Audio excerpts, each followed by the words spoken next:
This week, Nate and the 2-hour team jump into a stylish match of kill or be killed in Victorian stealth 'em up Murderous Pursuits. And we chat to Adam Creighton from Panic Button in a 2-part interview to find out all about Wolfenstein: The New Colossus, which just seems to make sense in its new incarnation on Nintendo Switch.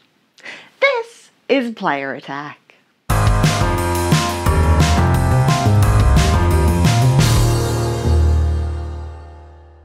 Hi, I'm Jessica Citizen, and this week we can confirm that We Happy Few really is coming to Australia after making it through a bit of classification drama. In May, the Australian Classification Board decided that compulsion games crossed the line with its surreal role player, or more specifically with the in-game drug use. Taking the fictional substance joy makes fellow townsfolk friendlier and less aggressive, and the game overall less difficult. The board found this constituted an incentive or reward for drug use, and that was enough to see We Happy Few effectively banned in this country.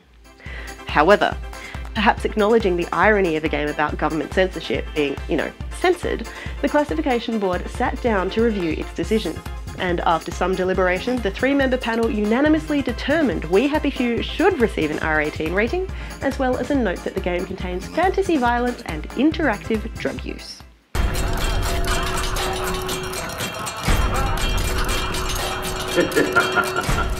Moving on, and the lawsuit between the makers of PUBG and the makers of Fortnite has been unceremoniously dropped, ending a weird legal battle between two of the world's hottest video games.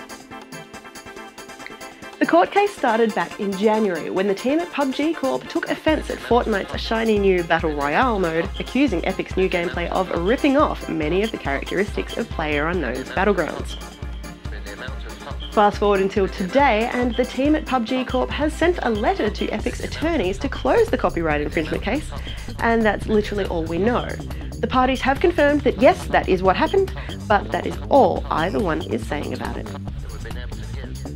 But that doesn't mean that Epic is not having its day in court. The publisher has taken legal action against a former Fortnite QA tester, accusing Thomas Hanna of leaking information about recent in-game events.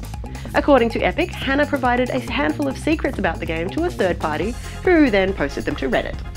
The leak contained juicy tidbits about just how the then incoming comet would affect the world and details on the theme of the game's 4th season. The former QA contractor does admit his behaviour did breach the publisher's non-disclosure agreement, but calls on the court to dismiss the claims as he shared the information in a private conversation and had no control over what happened after that.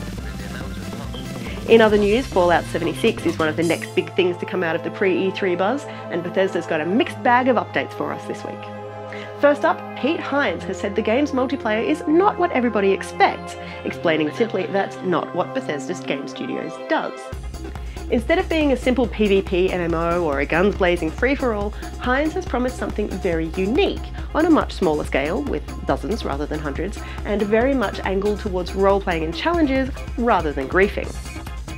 That said, you won't be able to experience this new multiplayer with friends using different consoles, as Todd Howard confirms there will be no crossplay thanks to Sony being less helpful than people might want.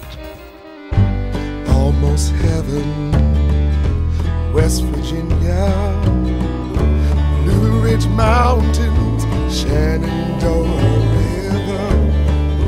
But if your love for Fallout 76 knows no bounds, much like the sweeping plains of West Virginia, the trailer's iconic version of John Denver's Country Roads is available right now for purchase, so you can listen to it whenever you want.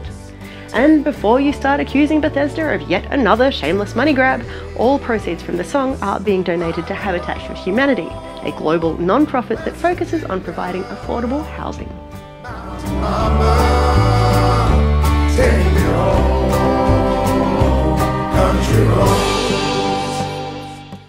On a completely different note, the troubled Western release of Omega Labyrinth Z has officially been cancelled, and it seems Australia has played a small part in that. The game had already been banned from release in 5 countries, the UK, Ireland, Germany, New Zealand and Australia, due to some inappropriate sexual content. The game was supposed to be out soon for both PS4 and Vita, but Sony has pulled the pin, with publisher P-Cube implying that the platform holder may also have had some issues with the young-looking female character. And another game has just been blocked in a number of countries despite having been released all the way back in 2011. The Sims Free Play is currently playable on just about every mobile device, including iOS, Android, BlackBerry, Kindle and Windows Phone, but as of this month it's not available to fans in China, Saudi Arabia, the United Arab Emirates, Oman, Kuwait, Qatar or Egypt. The reason has not been officially stated, but publisher EA has announced it will no longer update the game in those countries in light of regional standards.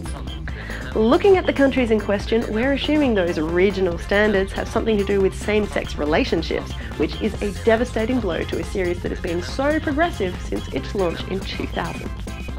Fans in the regions who have already downloaded The Sims Free Play will still be able to play the game without microtransactions, but as it will no longer be updated, sooner or later it might simply stop working.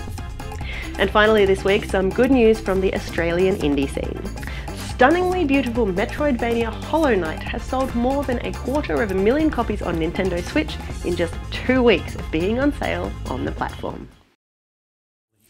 Venture through the mysterious subterranean landscapes of a vast, forgotten kingdom in Teen Cherry's Hollow Knight, an action-adventure filled with gripping combat and haunting secrets. Hand-drawn characters and sublime scenery abound in this sweeping platformer that offers endless hours of intricate exploration. We revealed earlier this year that Hollow Knight was coming to Nintendo Switch, and I'm pleased to announce that the game, packed with all the previous downloadable content, is available on the Nintendo eShop starting today. And in case you missed it, Hollow Knight developer Teen Cherry is based in Adelaide, South Australia, the same place we are. For more information on any of these stories or to keep up to date with the latest gaming news, head to playerattack.com. But for now, stick around, we've got plenty more still to come.